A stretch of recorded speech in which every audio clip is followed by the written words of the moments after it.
Linux ochiq kodli operatsion tizim bo'lib, insonlarga kompyuter bilan ishlash imkonini beradi. U 1991-yilda Helsinki universiteti talabasi Linus Torvalds tomonidan yaratilgan. Uning maqsadi Unix asosida yaratilgan Minix operatsion tizimining erkin muqobilini yaratish edi. Bugungi kunda Linux deyarli hamma joyda ishlatiladi. Ko'plab veb serverlarda, Smart TV kabi qurilmalarda, Androidda ishlaydigan mobil qurilmalarda va albatta shaxsiy kompyuterlarda. Linuxning Debian, Arch Linux, Kali Linux va Fedora kabi ko'plab distributivlari mavjud. Windows yoki macOS singari Linux ham kompyuterlarning xotirasi va jarayonlarini boshqaradigan qurilmalar bilan dasturlar o'rtasidagi aloqani ta'minlaydigan operatsion tizim. Linux kompyuterini ishga tushirganingizda avval bootloader tizimni xotiraga yuklash jarayonini boshlaydi. Linuxning markazida kernel, ya'ni yadro joylashgan. Uni operatsion tizimning qolgan qismlari quriladigan asos deb tasavvur qilish mumkin. Yadro bir nechta kichik tizimlardan tashkil topgan. Jarayonlarni rejalashtiruvchi tizim, qurilma drayverlari xotira boshqaruvchisi. Ularning imkoniyatlari interfeys kod, ya'ni tizim chaqiruvlari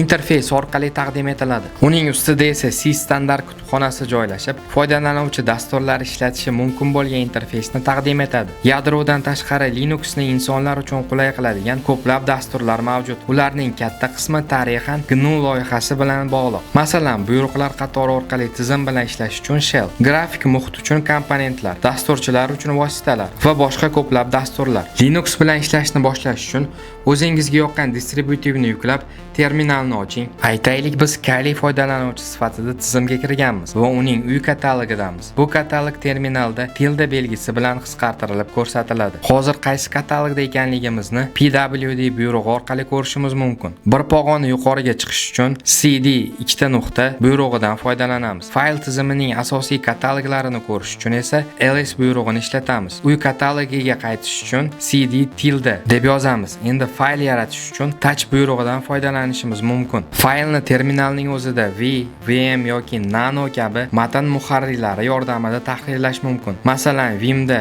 i tugmasini bosib yozish rejimiga o'tasiz. Matnni yozib bo'lgach, escape w key deb yozsangiz, fayl saqlanadi va Vim yopiladi. Fayl ichidagi ma'lumotlarni ko'rish uchun ket buyrug'idan foydalanishimiz mumkin. Agar fayl juda katta bo'lsa, unda ma'lum so'z yoki matnni qidirmoqchi bo'lsangiz, grep buyrug'i yordam beradi. Fayl yoki katalog qancha joy egallayotganini ko'rish uchun esa du buyrug'idan foydalanish mumkin. Linuxda har bir faylning egasi va ruxsatlari mavjud. Fayl egasini ushbu komanda orqali, ruxsatlarni esa chimot orqali o'zgartirishingiz mumkin. Agar hozirgi foydalanuvchingizda biror buyruqni bajarish uchun yetarli huquq bo'lmasa, buyruq oldidan sudo yozib uni yuqori darajadagi huquqlar bilan bajarishingiz mumkin. Yangi dasturlarni o'rnatish uchun esa paket menejerlari ishlatiladi. Masalan, Debian va Ubuntu asosidagi tizimlarda apt Advanced Package Tool yordamida dasturlarni repozitoriyalardan yuklab olib tizimga o'rnatish mumkin. Biz hozir juda ko'p buyruqlarni ishlatdik. Ularni tarixini ko'rish uchun History buyrug'idan foydalanamiz. Mana shu Linux 100 soniyada. Agar shunga o'xshash qisqa videolarni ko'proq ko'rishni xohlasangiz,